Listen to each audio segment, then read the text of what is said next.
Good morning, everyone. Hope your day is going well. This is Eddie J on crypto. So, Senator Ron Wyden happens to be the chair of the Senate Finance Committee. And he's asked, let me read off this quick list: Coinbase, Binance, Kraken, Bitfinex, Gemini, and KuCoin for financial data, as well as other information that would help them to determine how they are managing client assets. That's great. It's awesome. I wish this would happen, I don't know, years ago, right? Because now this chairman who's basically making this, call is in a lame duck session. He's not going to be chairman in January. So why, right? I think it's a good call, but companies like the US-based versions of these other companies, Kraken is here in the United States, Coinbase is based in the United States, but Binance.us is owned by Binance, which, CZ doesn't like to say that they have a headquarters anywhere. And these other companies might be operating also. Gemini is also in the United States. Any company operating in the United States has a lot of regulation that they have to go through. So even with FTX.com versus FTX.us, there's a reason why there's an FTX.us or was. And there's a reason why Binance has a Binance.us. And it's because of the regulatory hurdles that they have to jump through. So if you're doing business here as a centralized exchange, there's a lot that you have to go through to actually manage this. The problem with FTX was it was with FTX.com, which was based in the Bahamas. That's why there's a fight going on, between who should be managing their bankruptcy. The bankruptcy was filed in the United States for, FTX.us, which is based in the Bahamas. The Bahamas is like, yeah, no, that's why we have the funds. So there's a lot going on there. There's a lot of messiness, a lot of spaghetti going on.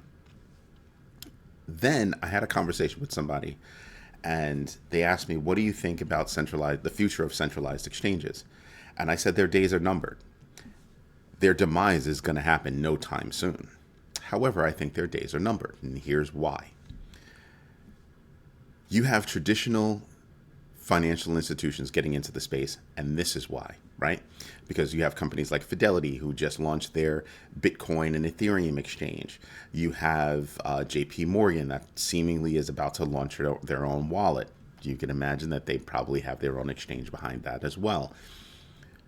You could say Coinbase could have a future only because they're in bed with BlackRock in terms of helping BlackRock hold funds. Same thing with Grayscale. But I can easily see one of those two companies actually buying them out, which would mean that this standalone idea of a centralized exchange could go away easily.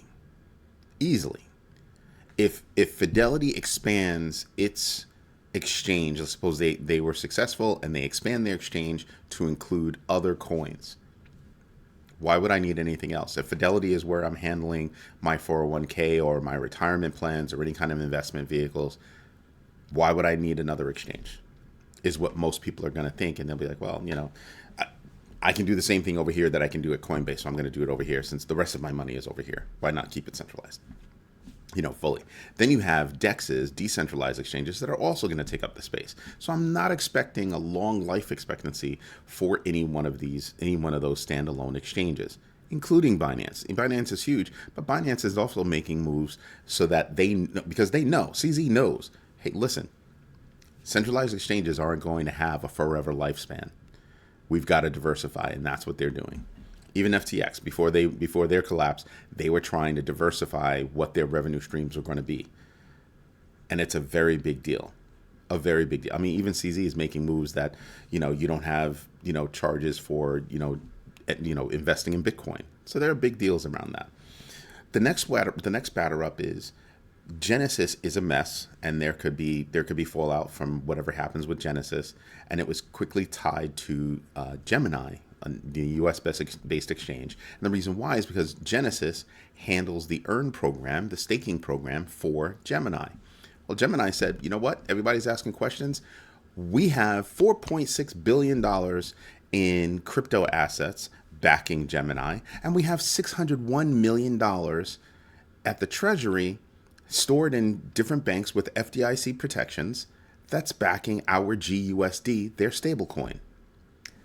That's pretty much a really cool way to come back with, hey, no, we're fine. Don't look at us. We're good. And they are. I mean, I wasn't happy with the layoffs that they did, and, all that good stuff. But, got to do what you got to do. And seemingly they have enough funds to actually back themselves up. Very well funded.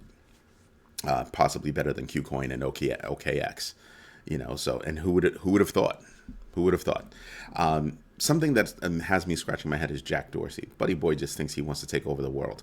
He's going after Roger Ver's Bitcoin.com, right? And the reason why is because they have a project with Chainlink called Verse. And they have since served them with trademark infringement in Germany, that they are using a name that they own because Block just bought a company called Verse Technologies. On top of that, Buddy Boy Jack Dorsey tried to actually trademark Web5. Bruh, why are you trying to take over the world? The audacity, because he didn't want it to be misused. Dude, it's not up to you to determine what a term is and how it's going to be used. That's not cool, and he caught major backlash. So his project TBD, think about that. His project name is called TBD. Just saying. They've had to backtrack from that idea. But between the lawsuit and the idea of trying to own Web5, I don't know, Jack. I think maybe handle your projects, relax a little bit. Don't try to boil the ocean. I'm thinking that could be a good course.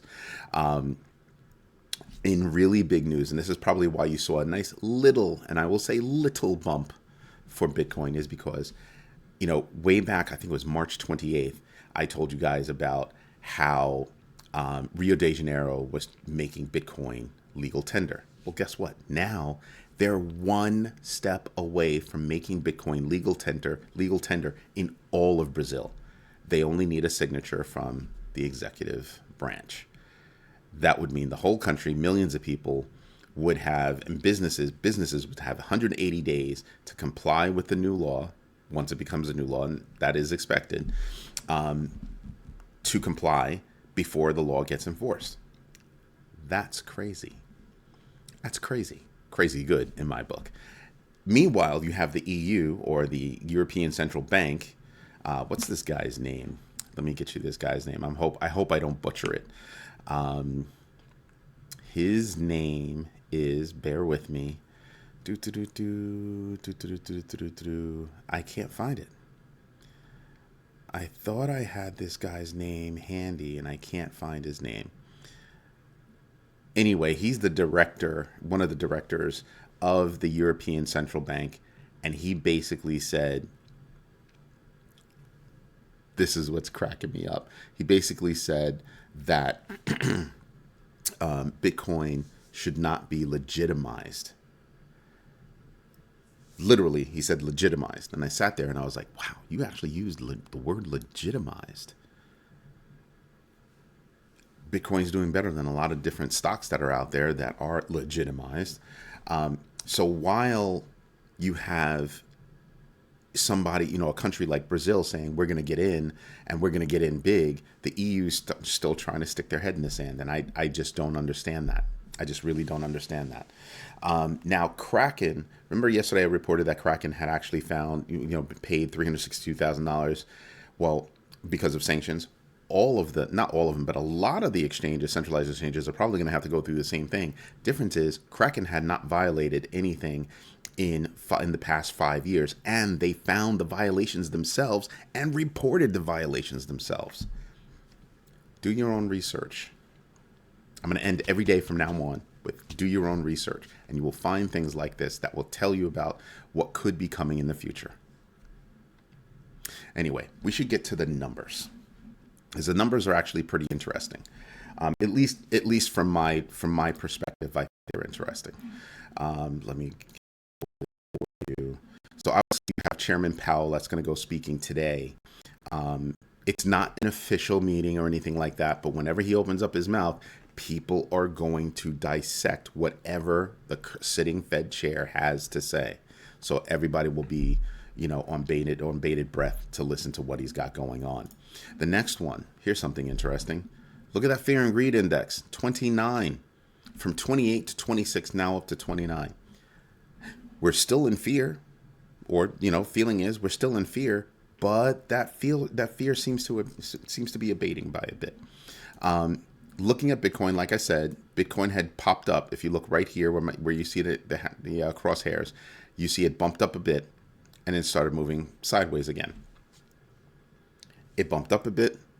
It could bump back down a bit.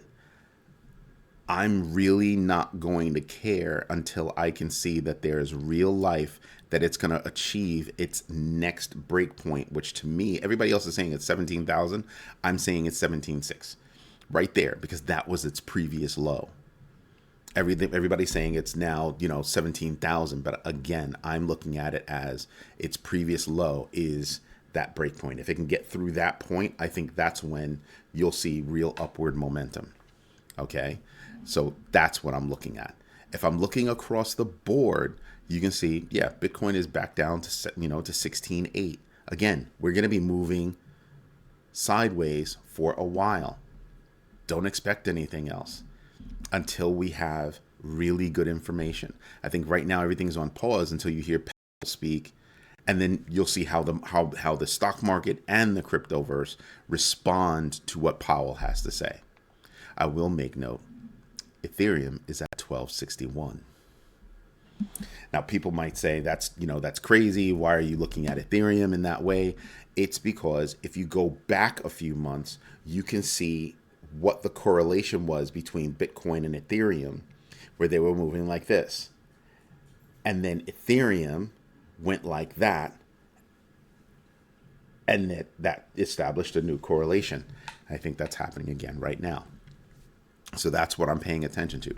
XRP being dropped by Coinbase wallet, XLM, Bitcoin Cash, Ethereum Classic. Everybody's saying, well, who uses Bitcoin Cash? Who uses Ethereum Classic? But Stellar? Really? You're cutting Stellar. Of all things, you're going to cut Stellar. And you're going to cut XRP. Interesting. Now, they're saying that Stellar could be the next one, the next batter up with, the SEC going after them because it's similar to XRP. And I'm just like, yeah, I think that's a stretch. I think it's a stretch, right? They're saying that any coin that had an ICO could be considered a security, possibly. Like I don't think that should be the only way that you look at what a security is. But that's just me. I think there are other things that should go into that calculation. But I'm looking across the board, and there are opportunities. Doge, pay attention. Look at Doge, 10.5 cents. Remember, just a few weeks ago, it was at what? 8 cents. Yeah. I still don't like it.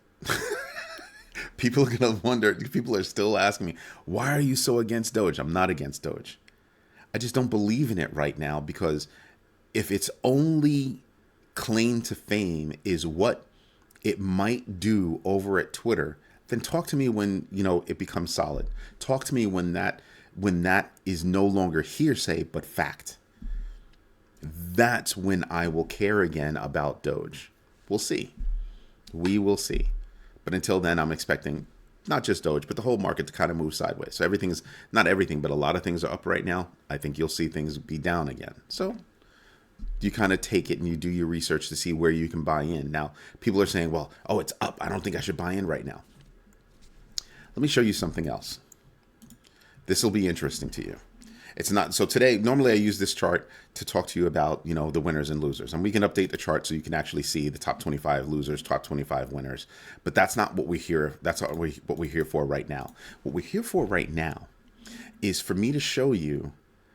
Let me pick a coin that actually means something, that is a halfway decent project. Look at Nexo at number 90, down 84%. Down 84% from its all-time high. That's what the ATH change column is for. It's to tell me how bad you are in that space. And look at that. Nexo, not a bad project. I just did a video about them, yesterday or the day before, about what they're doing, how they're doing it, and how they're trying to differentiate themselves from BlockFi, Vault, Celsius, all the rest of them that failed. That's what they're trying to do. Look on the winning side. Here's Ethereum up 4%. Again, my 5% rule. I don't pay attention to anything that's moving below 5% because it doesn't really mean anything. To me, that's basically unchanged. But look at that. Ethereum is off by 74%. Okay? So when people say to me, oh, I don't think I should get in now because Ethereum's up. It's up in recent history, but in terms of its all-time high, it's down 74%. So is it a good time to buy? To me, yes. I have a set dollar cost average strategy, and this still makes it into my go get it, phase, right? So I'm paying attention to that, and that's what I'm doing. I'm not saying you should, invest or not invest, because I'm not a financial analyst or a financial advisor. That's not what I am. I do research. I share my research. My kids do research. We share it amongst ourselves. And we try to put things together that make sense, for us. And we just share it, right? But for me, when I see this number, that all-time high, that how far away from your all-time high, when I see that, that's when I say, yeah, this is still a good time for me, it's still a good time to get in. Let me see what else is on here, just for giggles. Near Protocol is up 7%. It's not something I own, but it's off 92%, right? I pay attention to Near Protocol because it's in the top 50 of the coins that are out there. These are the things that I'm paying attention to. Its market cap is 1.4 billion. Again, these are the things that I'm paying attention to as I decide what do I want to get into. Here's 1.75 billion for Quant, which is a good project, which is ISO 222 compliant. They're off by 72%. So when people look at me and they go, well, the market's up right now, should I get in? This is what I'm looking at. I'm not looking at these past few months. I'm looking at what was your all-time high when the market was great, because that's the potential, right? That's the potential. Anyway, this is Eddie J on Crypto. I hope you have a great day. If you have questions, drop me a comment, hit me up on YouTube, and pretty soon you're going to be able to hit me on Grow My Bag TV. Anyway, hope you have a great day. Bye-bye.